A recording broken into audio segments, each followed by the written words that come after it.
안녕하세요. 발상의 전환입니다. 어제 국가철도공단 필기시험 발표가 났습니다. 오늘은 국가철도공단 면접 준비에 있어서 어떤 부분을 신경 쓰면 좋을지에 대해 이야기를 해보겠습니다. 국가철도공단은 공단으로 끝나는 이 공단들 중에는 연봉이 높은 편에 속하는 곳입니다. 또한 근무지가 건설 관련 현장 부서만 아니면 거의 대다수는 대도시 기차역에서 근무를 할 수가 있어서 선호도가 높은 기관입니다. 면접을 준비하는 데 있어 첫 번째로 기관의 특징에 대해서 한번 고민을 해보셨으면 좋겠습니다.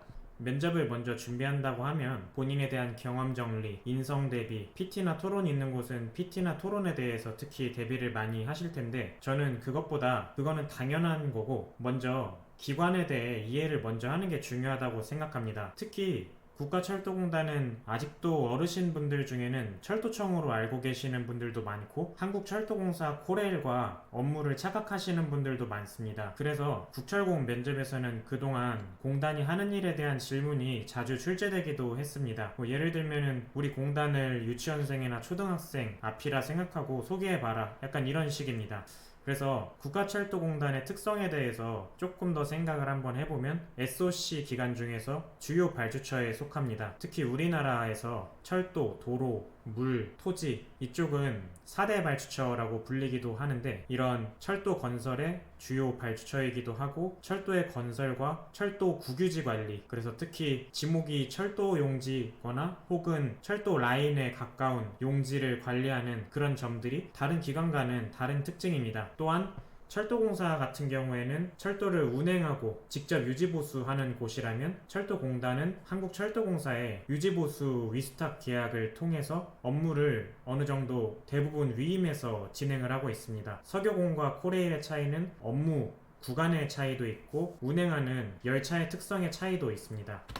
또한 직렬별로 생각을 해보면 먼저 사무직의 경우에는 다른 조직도를 한번 인터넷에서 찾아서 들어가서 보시면 다른 기관에 비해서 철도 노선별로 재산을 관리하시는 분들이 굉장히 많은 편입니다. 이런 점은 다른 에너지 기관이나 다른 공단과는 큰 차이점을 가지고 있습니다. 또한 토목직의 경우에는 다른 곳들은 작은 공사부터 큰 공사까지 직접 감독을 하는 곳이 많다면 국가철도공단은 감리를 두고 PM을 하고 있습니다. 또한 전기직 같은 경우에는 철도 분야가 아닌 다른 곳과는 또 다른 점은 전기직 같은 경우에는 전자선 관련한 업무가 있다는 점, 기계직 같은 경우에는 단순한 기계직 같은 경우에는 공조 냉동 이런 분야뿐만이 아니라 승강설비, 역사 내에 필요한 그런 기계 설비도 포함된다는 점, 건축직 같은 경우에는 역사, 건설 이런 부분이 다른 기관과 차이가 있습니다. 따라서 이 기관별로 특히 내 직렬별로 어떤 점이 다른지에 대해서 조금 더 찾아보시고 고민을 하시면 인성면접이나 직무면접을 대비하시는데 도움이 될 거라고 생각을 합니다. 두 번째로 고민하셔야 되는 점은 면접 구성의 차이입니다. 사실 대다수의 기관들은 PT 면접을 보는 곳이 많습니다. 그런데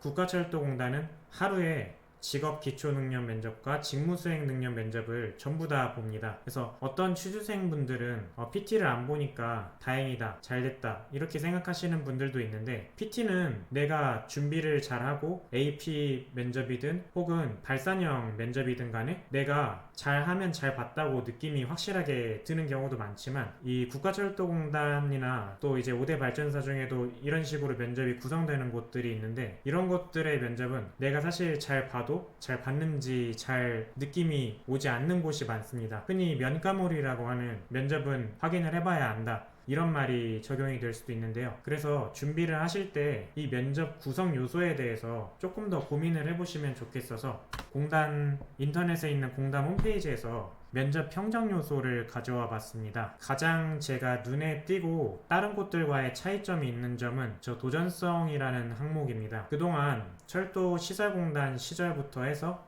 지금까지 저 항목이 계속 있었던 것으로 저는 기억을 합니다. 그러다 보니 면접 질문에 대한 구성이 다른 곳들과는 조금 다른 질문들이 많았습니다. 도전적인 내용을 묻는 그런 자기소개서에서도 마찬가지였고 면접에서도 그랬습니다. 그래서 하나 더 말씀드리고 싶은 건 공기업 면접을 이야기를 할 때 어떤 분들은 너무 단원적으로 공기업은 무조건 튀지 않아야 된다. 너무 튀면은 안 좋다. 이러는 분들도 있는데 사실은 물론 무조건 튀는 것이 좋은 것은 아니지만 적어도 내가 필요할 때는 목표 의식을 가지고 도전 정신을 발휘할 수 있게 어느 정도는 표현을 할 수는 알아야 된다고 생각을 합니다. 따라서 이 기관별로 어떤 점이 더 중요한지 이런 것들은 사실 자기소개서나 하는 업무 혹은 면접 그동안 기출을 보면은 어느 정도 큰 틀은 유지되고 있는데 국가철도공단 같은 경우에는 아무래도 우리나라뿐만이 아니라 해외에서도 여러 사업을 하고 있고 특히 철도를 건설한다는 것은 없는 길에 새로운 노선을 깔아야 되는 것입니다. 그러기 위해서 굉장히 도전적인 일들이 많이 발생할 것이고 그런 점이 이 공단의 조직이 어떤 목표를 어떤 지향성을 가지고 있는지에 대해 여기서도 조금은 확인할 수 있습니다.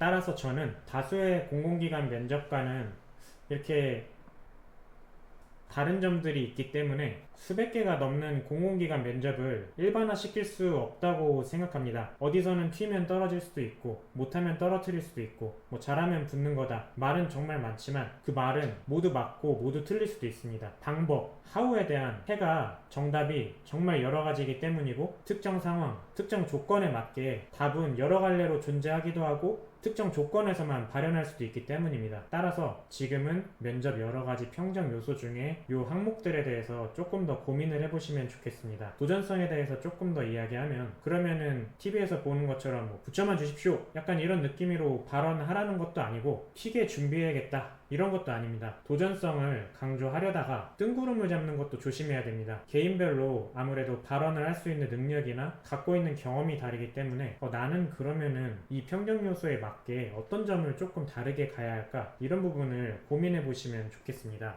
그래서 면접에 대해서 저 같은 경우에는 뭐 이것 말고도 사실 조금 더 있기는 한데 요소들을 한번 고민을 해보시면 좋겠습니다. 저는 특히 제가 가장 중요하고 면접 직전까지도 항상 생각하는 것은 마지막에 있는 저 셀링 포인트를 잡는 것입니다. 저는 쇼핑몰도 하고 있고 저를 마케팅을 해야 되는 부분들이 있어서 이런 부분에 대해서 항상 고민이 많았는데 결국은 면접에서도 마찬가지입니다. 똑같은 사람을 뽑아야 된다면 특히 어떤 정량적인 결과물을 만들어서 비교를 받는 게 아니라 내가 단순한 나의 경험과 직무적인 어떠한 지식 그리고 알고 있는 것을 발언을 통해서 상대방과 점수를 나눠서 합격과 불합격을 나눠야 한다면 결국은 다른 사람들은 어떤 생각을 하는지 그럼 나는 어디서 셀링 포인트를 잡아야 하는지 이 점에 대해서 고민을 많이 해보셨으면 좋겠습니다. 오늘은 국가철도공단 면접을 준비하는 방법에 대해서 알아봤습니다. 모두 최종 합격까지 꼭 이어지시기를 기원하겠습니다.